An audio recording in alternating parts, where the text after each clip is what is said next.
it is possible that during this video of a stream of consciousness, subsequently after this recording in particular, regarding John Ford's The Quiet Man, 1952, I don't mean to imply that The Quiet Man is necessarily an ideal world for every human being on this earth. I was making remarks that the film is perhaps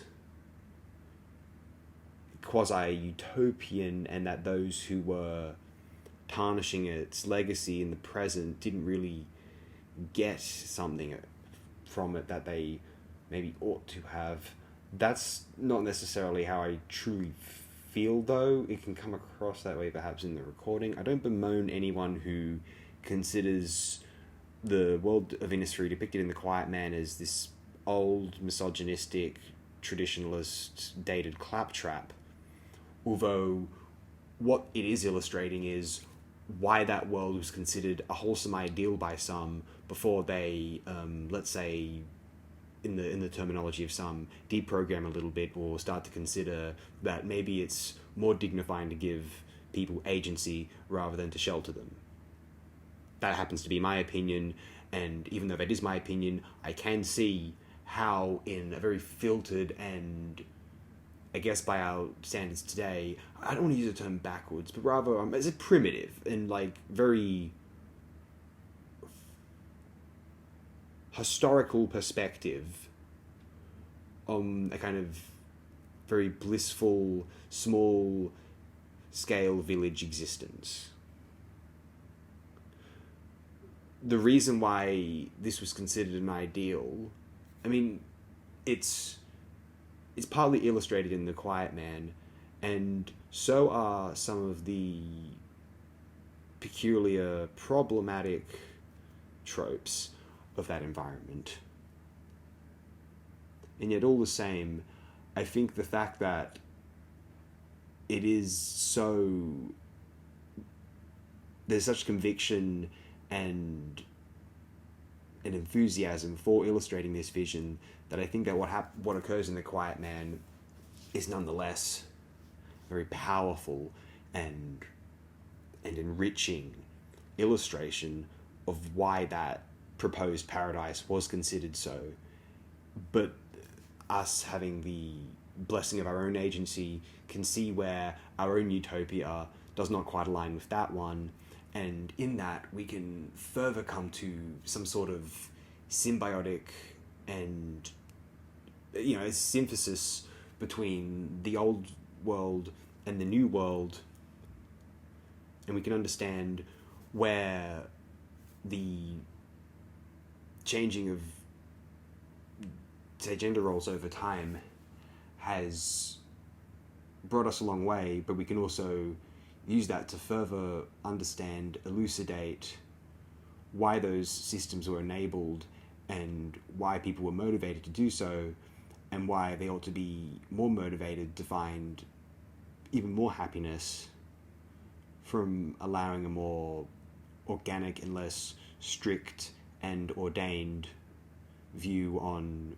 human agency hold and repress those from doing what they wish to do in life based on the threshold of their comfort and boundaries. Alright, and without further ado, here's my possibly trite and unhelpful video on John Ford's amazing film, which I will do no justice to. I'll still stand by the beauty of this film as a work of art existing in a vacuum, at least, of The Quiet Man, 1952. Yes, here we go. Stream of consciousness for John Ford's 1952 classic, The Quiet Man. Viewing The Quiet Man in a HD rip, Blu-ray, 1080p. The Quiet Man is one of the greatest accomplishments of Golden Age Hollywood photography. Winton Hock's work here it's the kind of thing which lately, when Nicholas Ray's films were transferred to Blu-ray, we could adulate these films in the way that they had been upon their initial release. DVD didn't do the likes of Johnny Guitar justice, or Run for Cover, or the one in the swamp. God, I feel bad for not remembering the name of that one, but this is Stream of Consciousness. That's what happens. I'm trying to remember it, but whatever.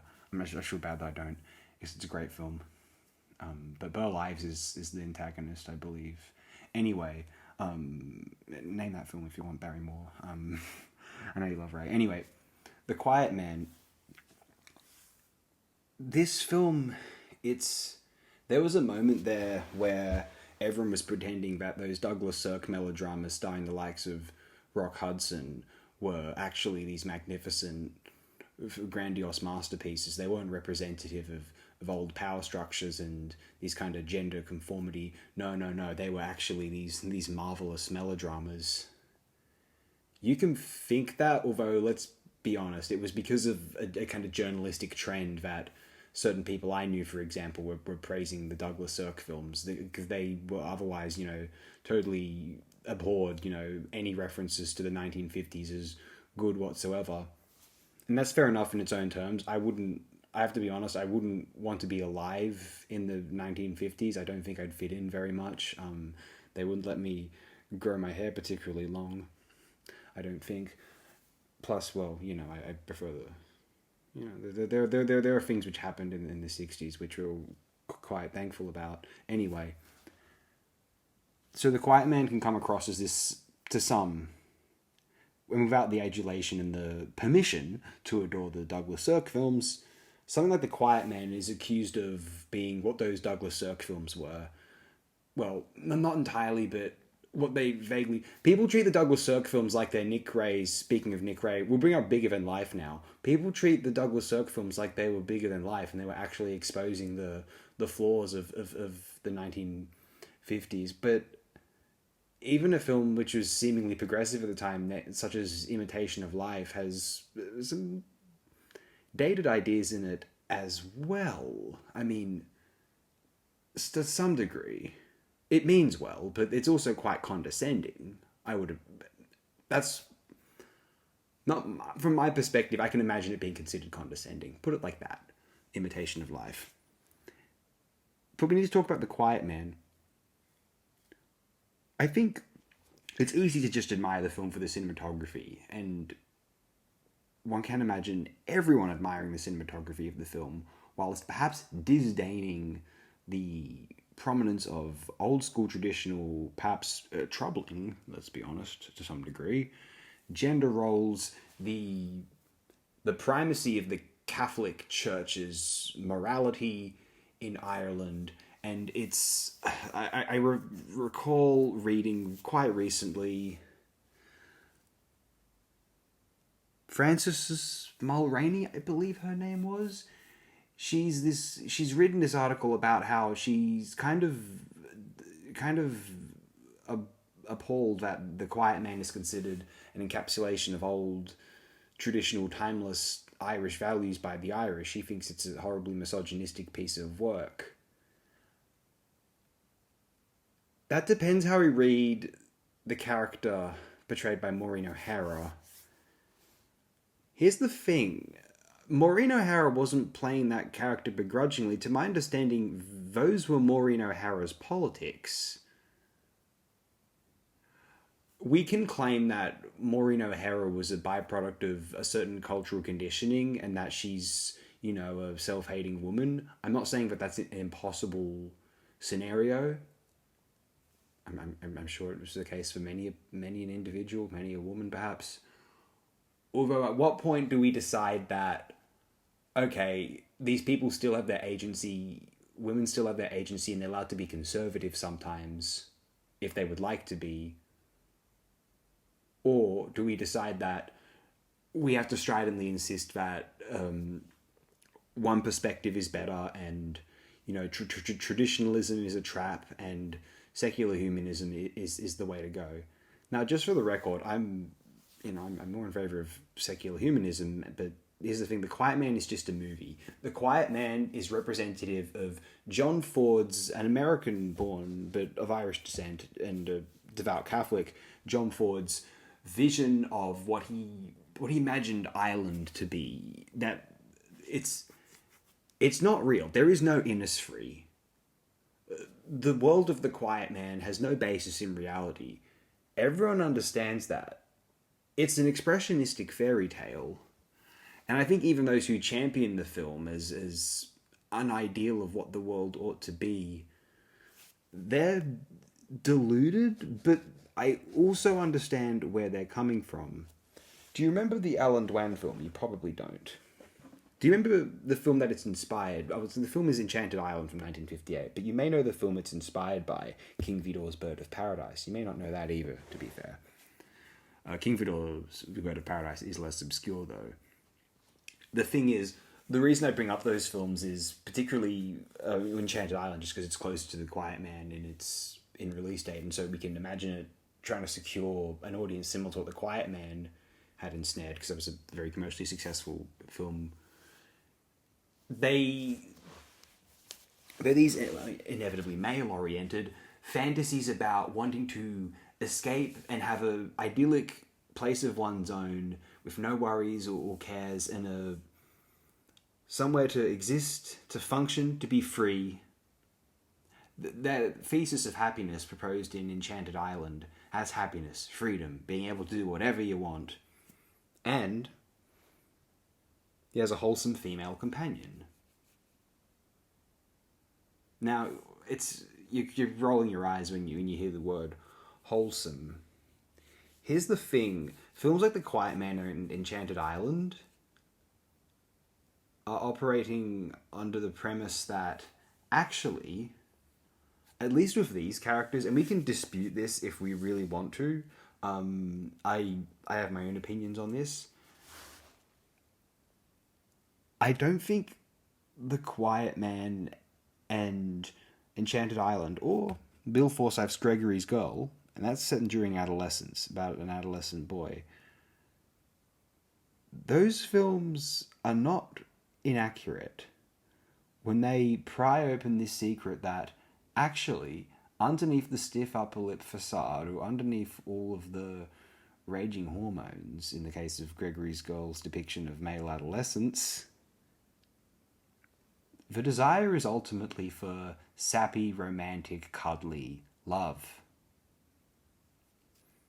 It's not just an excuse to bang. It's not just an excuse for the chap to get laid and brag about it to the blokes at the pub.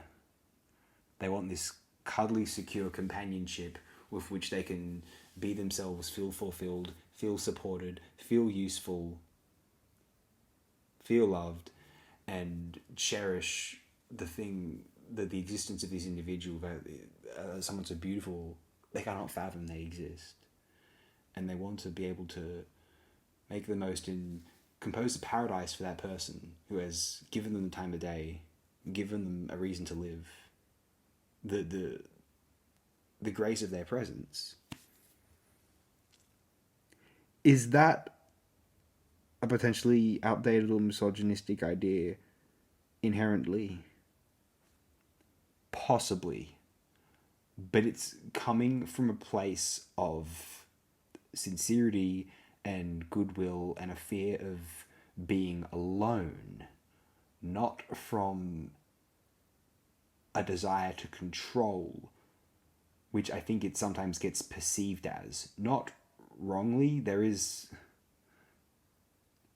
We're not claiming, you know how this is, oh, not all men. Well, that's true. Not all men are horrible, but on that token, yeah, not all men are fucking wholesome. That's very true.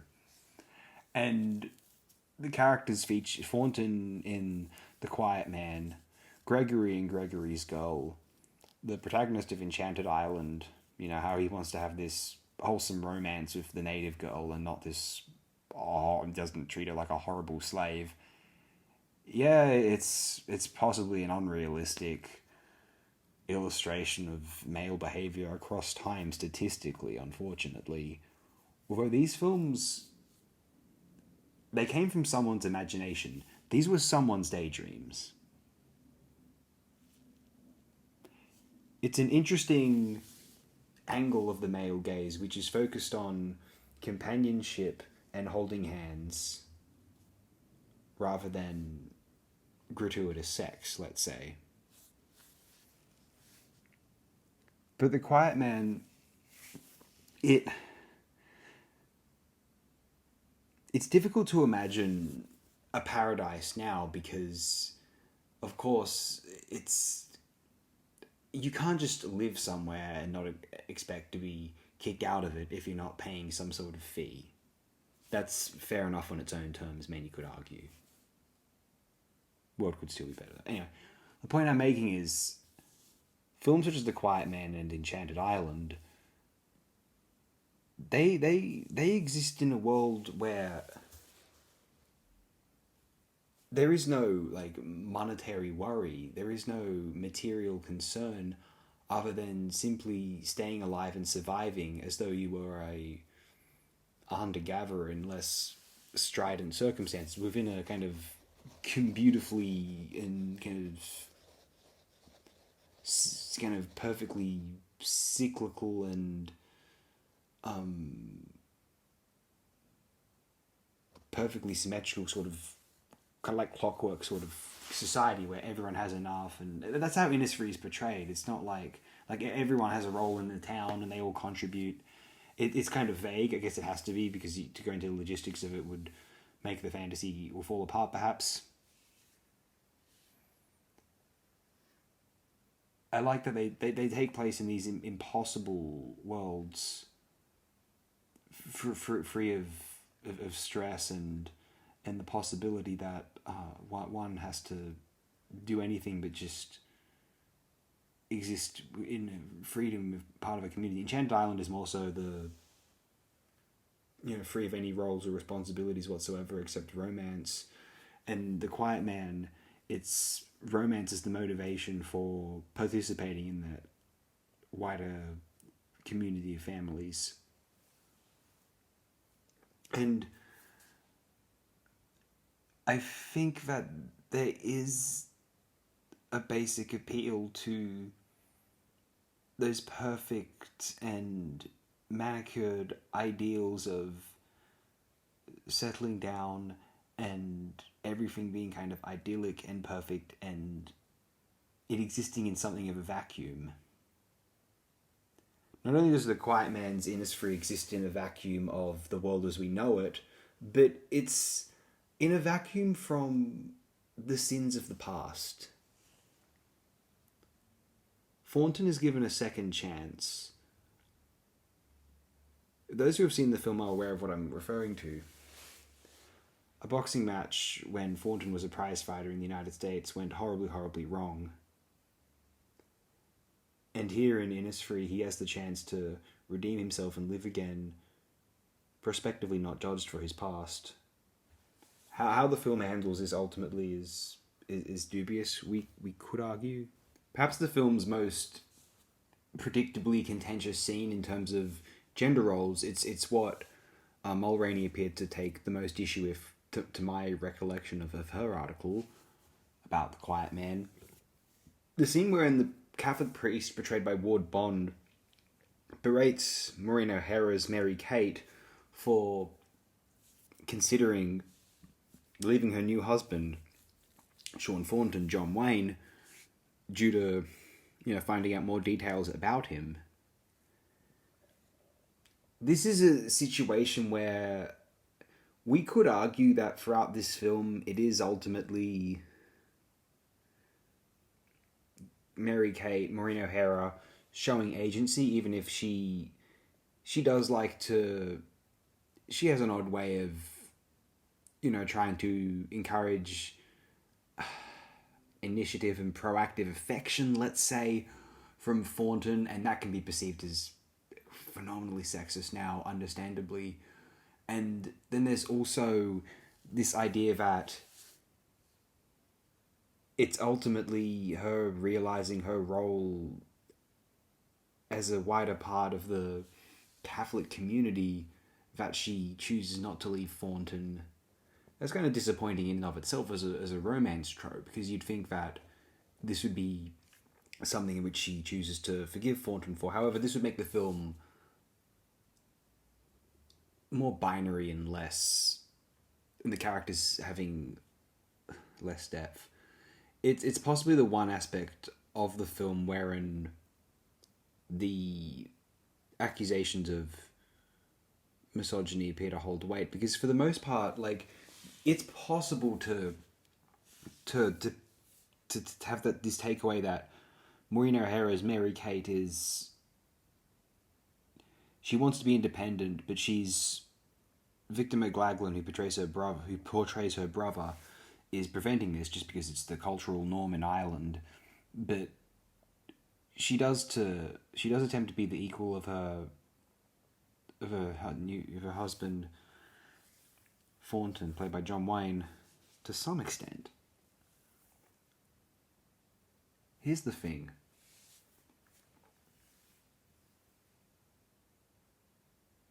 I think if it weren't for that particular scene wherein Ward Bond's priest scolds her, it would be easier to display her as perhaps a character who is maybe insecure, but so that's why she kind of baits Thornton into these displays of affection, because she almost can't believe it. Maybe there's an implication, maybe it's kind of condescending that John Wayne, raised in America, has more reasonable, he's more polite and wholesome and gentlemanly than the Irish. I mean, Thornton was born in Ireland, but he moved to America when he was 6. I think that The Quiet Man's contention rests on the depiction of Maureen O'Hara's Mary Kate, but what we do know for sure is that Maureen O'Hara herself held politics which are apparently not too dissimilar to her characters in this film.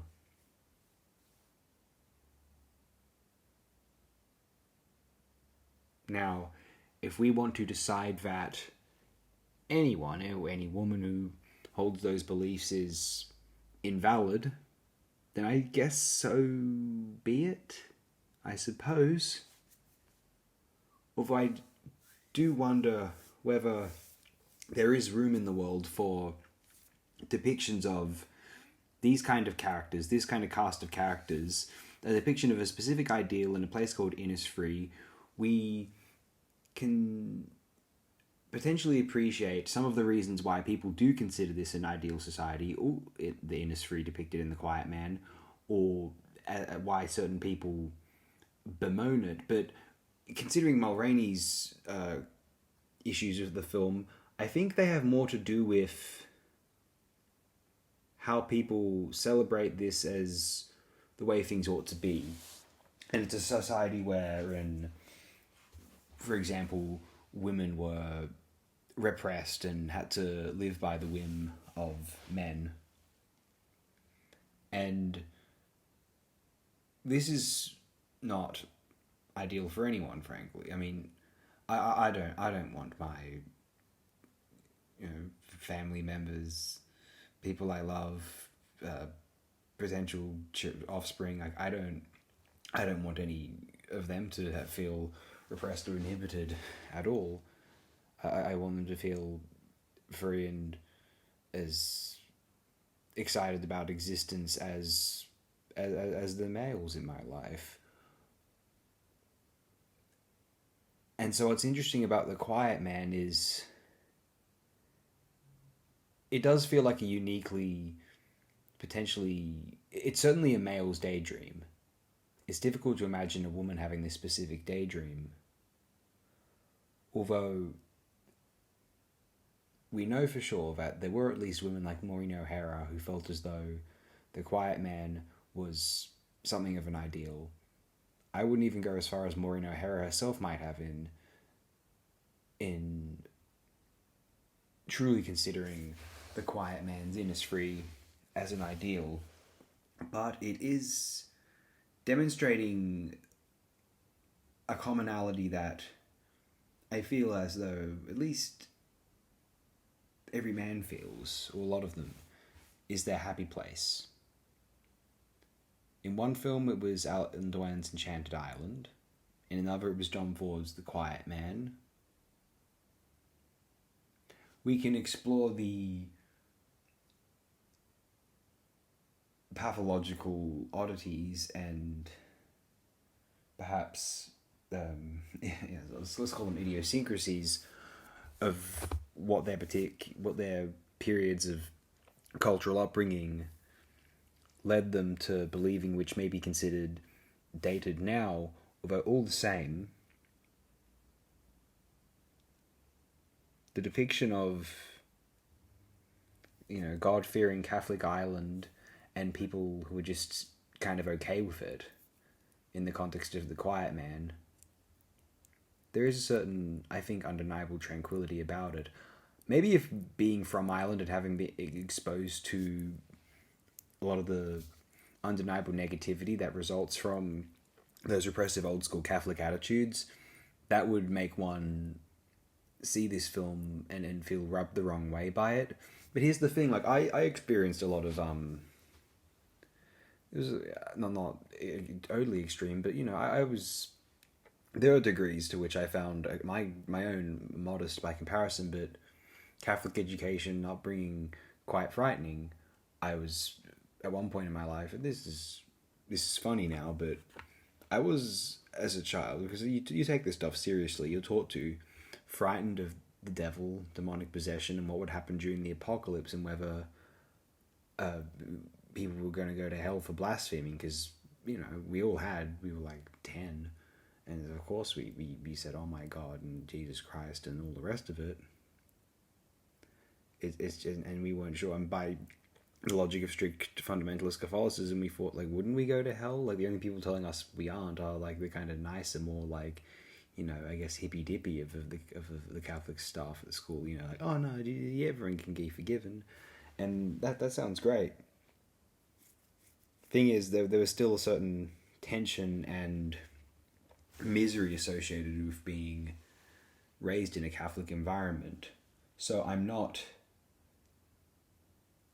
blind to where it can go wrong, even on a very mild degree, and causing needless psychological stress for a child. There are things that they really ought not to be worrying about. Keeping me up at night, right, when I was that young, which seems ridiculous and unhealthy now, but it's just what happens. So I can see the issues even mildly, even just from a very mild kind of modest diet Catholicism. But I could also see the idealism and tranquility of where, like, this idea that everything would just work out because we wanted it to, and that everything would just be happily ever after because we want it to. No film better depicts that implausible yet oh so desirable world. I mean, filtered through John Ford's specific circumstances and subjective wants in his life. It's The Quiet Man, and its illustration of Innisfree. I don't think this film ought to be considered contentious. It's a beautiful piece of work. It depicts a different time and place. It's not one that we wish to return to for its own sake, but because we envy the climactic happiness of its players. Because whilst we could argue they don't know any better than to conform to these gender roles, that may be true, but you know what? And it is just a movie. I understand that, obviously. Oh, I do. Well, my whole life is movies. I understand. And then maybe the difference between... And it's pretty easy for me to draw the difference between reality and films, because... I'm pretty sure my reality isn't as idyllic as The Quiet Man. Well, most of these films I watch, even the grisly ones... No, seriously, it's not that bad, actually. My life's quite good, actually, recently. Not gonna lie. I don't deserve this. Anyway.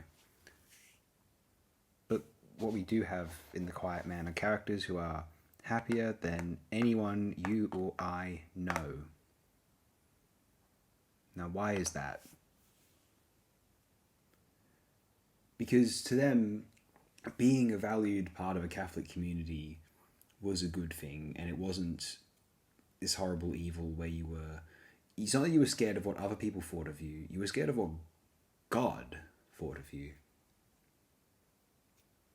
And now, in a more contemporary Twitter social media environment, people are more. They say, "Oh, we're not scared of what some potential deity thinks of us, but we are scared of what other people think of us."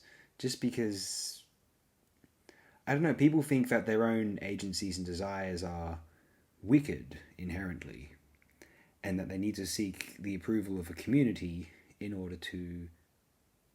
Wait a minute, am I talking about old school Catholicism, or am I talking about contemporary portions of the secular humanist environment?